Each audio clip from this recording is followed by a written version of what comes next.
Hello everyone and welcome. Sit back, relax, make a cup of tea or whatever you like to drink and get ready for new stories from Yellowcat. Send your own favorite stories in the comments below and maybe they'll be in our new video. So subscribe to the channel if you're not subscribed yet. Let's get started. What is your most epic quitting on the spot story? Part 4. I worked at this tea shop in the mall. It's a really fancy place with expensive cast iron tea sets, pretty glasses, and hand-rolled teas from all over the world. There were samples of the best-selling items placed in key spots around the store to make it easy to sell them. Come try this flavor while I tell you sweet nothings about our superior goods. Oh, this one's too much? Why not try this one instead? It's much better for your busy life and only costs $10 less. But really, it was just a normal mall in a pretty quiet town in the Midwest. Around these parts, there aren't many well-traveled individuals with lots of cash. Oh lord, that sales pitch. That was a big part of why this brand failed. When I first started, I had to follow a ridiculously strict sales procedure that was laid out in a 300-plus page manual. I wish I was joking. It was longer than a dictionary. Our rule was the 5 times no rule. If you couldn't tell from the name, it meant that we couldn't let a customer go until they had said no at least 5 times. If we were able to get someone to the sales counter, which was the main point of every sample, we were told to fill a bag of tea all the way to the top without asking how much the customer wanted, and then say something like, "See, if you buy this much today, you'll save 20%. What you need to know about this tea is that most of it costs a lot of money. Top tiers cost $25 for as little as 2 ounces. As you praise the customer on their smart purchase, they realize that 20% discount is off of about $300 worth of loose tea they didn't plan to buy today.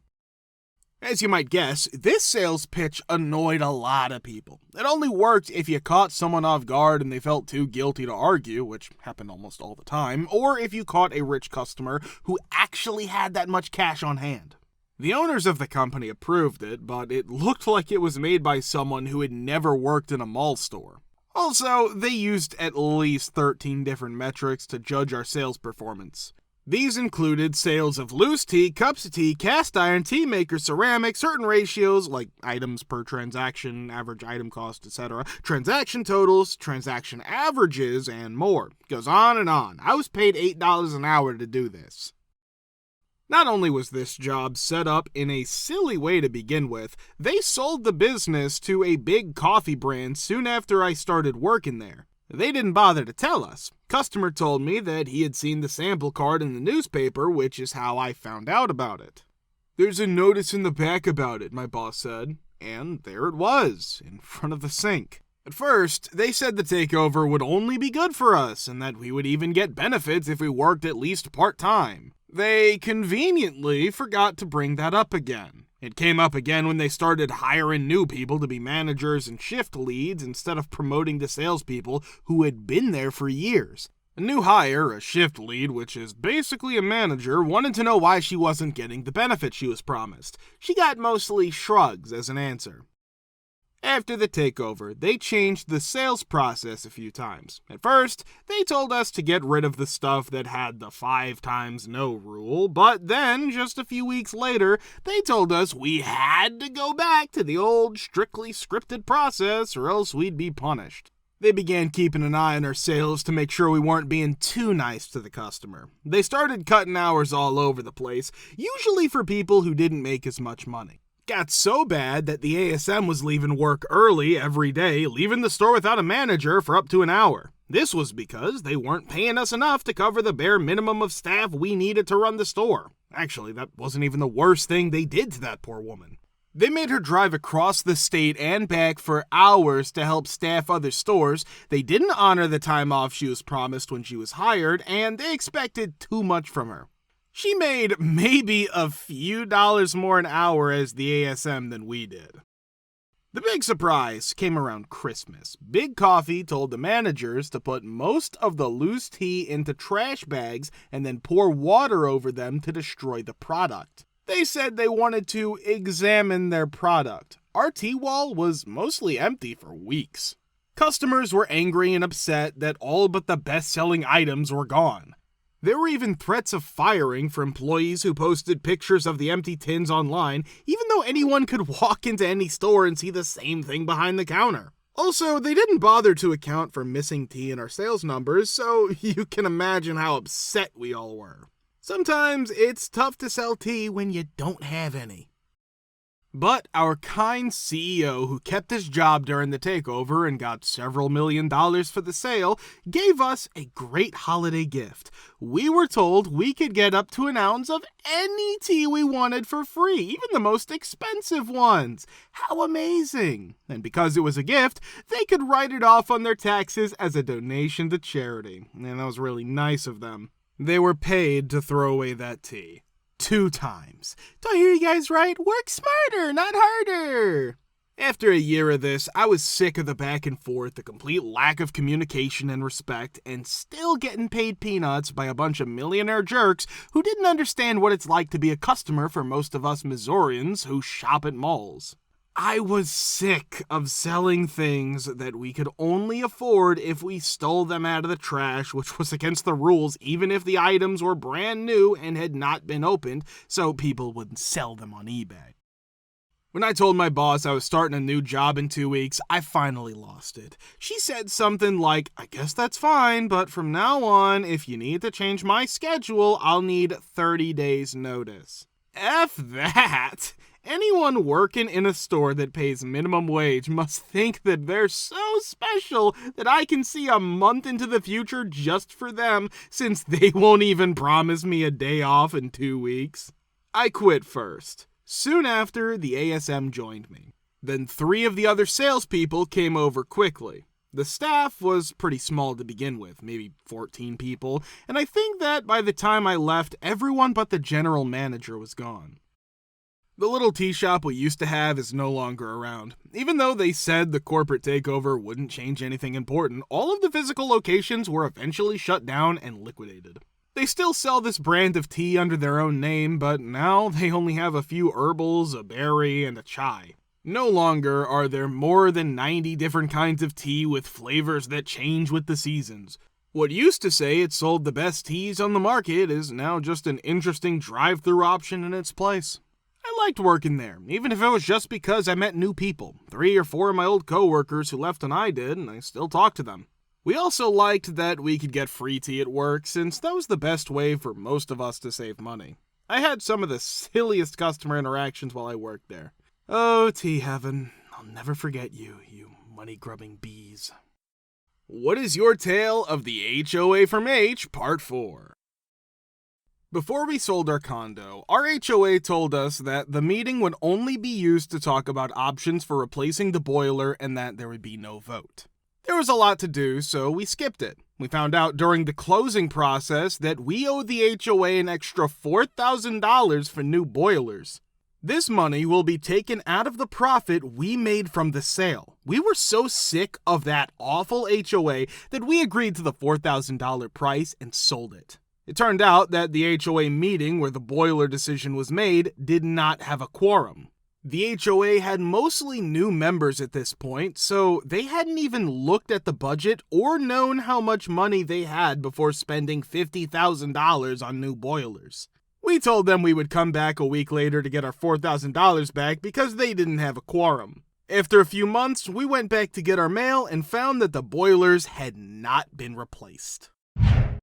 We called the city water to set up an account when we bought our condo. We were told that we would pay the HOA, not the city, because they were in charge of the complex's finances.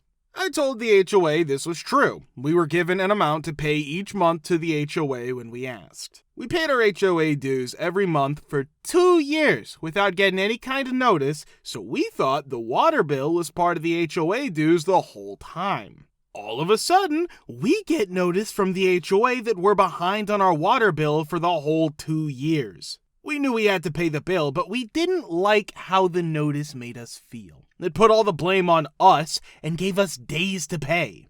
Later, we learned from the utility company that handled our water bill that the HOA had not set up an account for our condo even after they sent the notice, and when we told them this, they continued to deny any responsibility. We had to pay our HOA dues months before they said we hadn't for a month. They were adding late fees to the balance every month they saw one. I was lucky to have a copy of the check, which I emailed to them and asked them to remove the late fees, which they did. But again, they refused to take any responsibility. Instead, they told me that the payment for that month had been posted to someone else's account by the bank they used for online payments, even though I had made the payment in person. As you might expect, we no longer live there. A former HOA charged fees for people moving in and out of the community. The goal was to get more homeowners living there instead of mostly renters. People who lived in my building needed to get a new TV. A friend helped them bring home a new, bigger TV. The friend then took the old TV and used it. That sounds pretty good, right? I had to pay $500 to move in and $500 to leave. The renters, moving out without telling me, made me very angry when I got the bill from the HOA. They were lost because they didn't understand what I was saying. When I asked the HOA what happened, they wouldn't say more, saying that they had video proof of a move. If I wanted to see the video or evidence, I had to file an appeal, which had to be done in person at the appeals meeting on a random Tuesday of the month. The owner had to be there unless there was a power attorney for someone else. And at the time, I was living in a different state and renting out this small condo all by myself. I had to book a flight on the spur of the moment for Tuesday in order to go to this pointless HOA meeting where they showed the video of my tenant replacing his TV.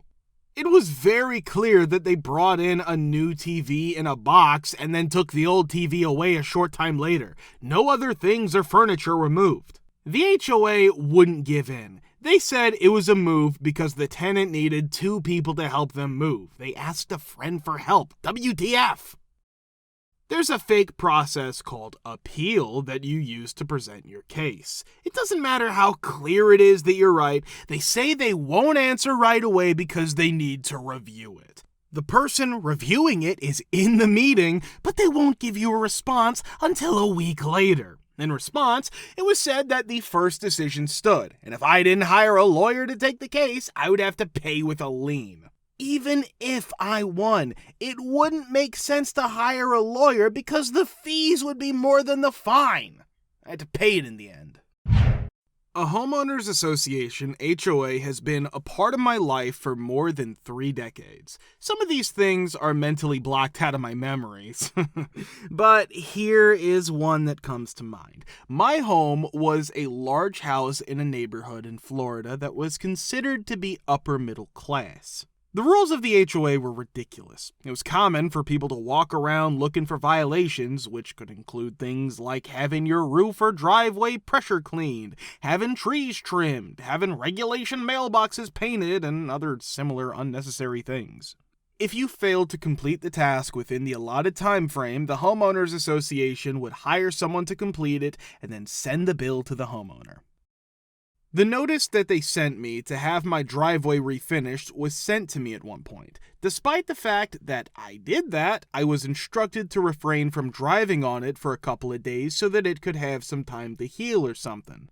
Due to the fact that parking on the street overnight was prohibited, and the fact that I would have to drive my vehicle into and out of the garage, which would require me to use my driveway, I parked my vehicle on the grass next to the driveway for a couple of days. I received notice from the HOA on the 3rd day of the month. On the other hand, it stated that people are complaining about grass growing under my car. In spite of the fact that we all had lawn guys, I did not even have a lawnmower of my own. After relocating the vehicle, I went outside with a pair of scissors and cut the patch of grass by hand. During the time I was living there, the housing bubble burst and 14 families were forced to leave because they were in foreclosure. Despite the fact that their homes were vacant, the yards were not maintained. Therefore, in order to cover the costs of maintaining those properties, the HOA actually raised the dues that were paid by everyone else. And of course, when I was downsizing and moving to a different state, I was not permitted to hold an estate sale in any way, shape, or form, or a yard sale for that matter. I live in an adult community now in a new state and have yet to be harassed by the HOA. But give it time. If you want to watch the part 3, click the link here. Thank you for subscribing, the likes, and comments. We're very happy to see you all in the comments too. Thanks for your support.